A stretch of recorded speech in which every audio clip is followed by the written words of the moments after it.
1979, the world decided that we needed the Bayh-Dole Act because we needed to reform our patent system. And one of the modifications was we allowed recipients of federal funding to patent and retain economic interest in the research that the public paid for. You get a $5 million grant from the taxpayer, and then you get to charge the taxpayer a premium for the technology they paid to develop. Pfizer is going to get nearly $2 billion. Moderna receiving $438 million in taxpayer money. And yet both companies have said they will not sell the vaccine at cost. They're going to make a profit on it. Should pharmaceutical companies profit off this vaccine research that taxpayers have helped fund? And the Bayh-Dole Act failed the American people because rather than standing on the shoulders of giants, we now kneel at the feet of greed.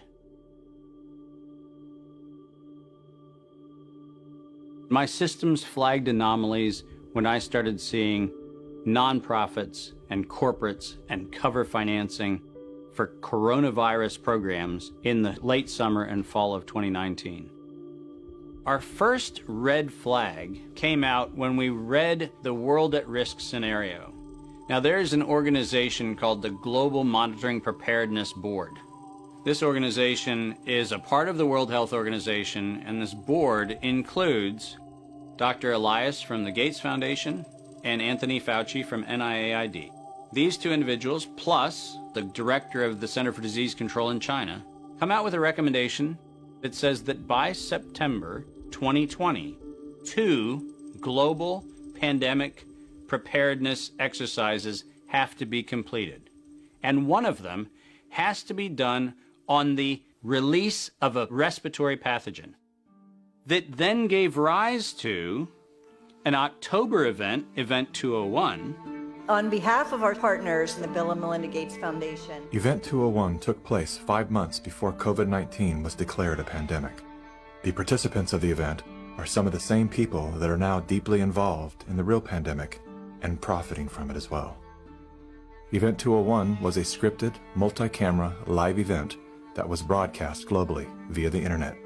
An event of this complexity and magnitude would take months to write, prep, and produce, placing the conception date at least 1 year prior to the actual pandemic. There is no question that there will be a surprise outbreak. Anthony Fauci knew as early as January of 2017 that we would see an outbreak before the end of 2020. Even Bill Gates, a man with no medical training, knew it was coming. If we start now, we can be ready for the next epidemic. Every single thing that you have seen play out in front of your eyes, all of them laid out in their tabletop exercise, which, by the way, fact checkers have said has nothing to do with the coronavirus outbreak. Just happenstance. This is that wonderful universe of improbabilities where events just co-emerge and then nature conveniently backs itself into our architecture. That's the scenario we're supposed to accept. Brilliant.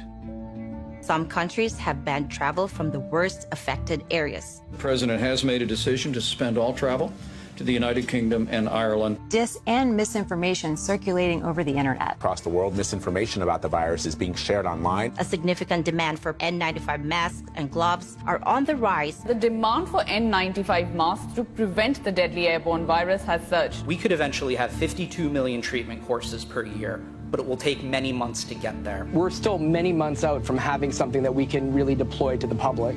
And 65% of those polled are eager to take the vaccine, even if it's experimental. The new poll finds that 49% of Americans say they would get a COVID-19 vaccine should an effective one be discovered. I'm curious, who wrote the Event 201 script? If the visionaries of the event knew at least 1 year in advance what was needed, why didn't they take care of those things? Considering that Bill Gates has donated half of his fortune to make the world safer, why didn't he help to better prepare our hospitals and frontline workers? Why didn't any of the event's wealthy sponsors do something?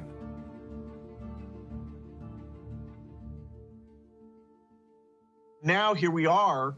You know, we didn't simulate this, we didn't practice. On behalf of our partners in the Bill and Melinda Gates Foundation. So both the health policies and economic policies, we find ourselves in uncharted territory. Event 201 was not the first scripted exercise to prophesize the future with astonishing accuracy. Leaders of global health and business have been seeding reality with fictional scenarios for several decades. The scenario, obviously, is fictional. 1 year prior to Event 201, many of the same sponsors, hosts, and actors came together to produce a tabletop pandemic simulation for a fictional virus they branded Clade X. 1 year to produce a vaccine for this is too long. We should have stockpiled, we didn't, but we're going to have to look at that vaccine question to see if we can speed up the delivery. And if we do not have the public with us, we're in big trouble.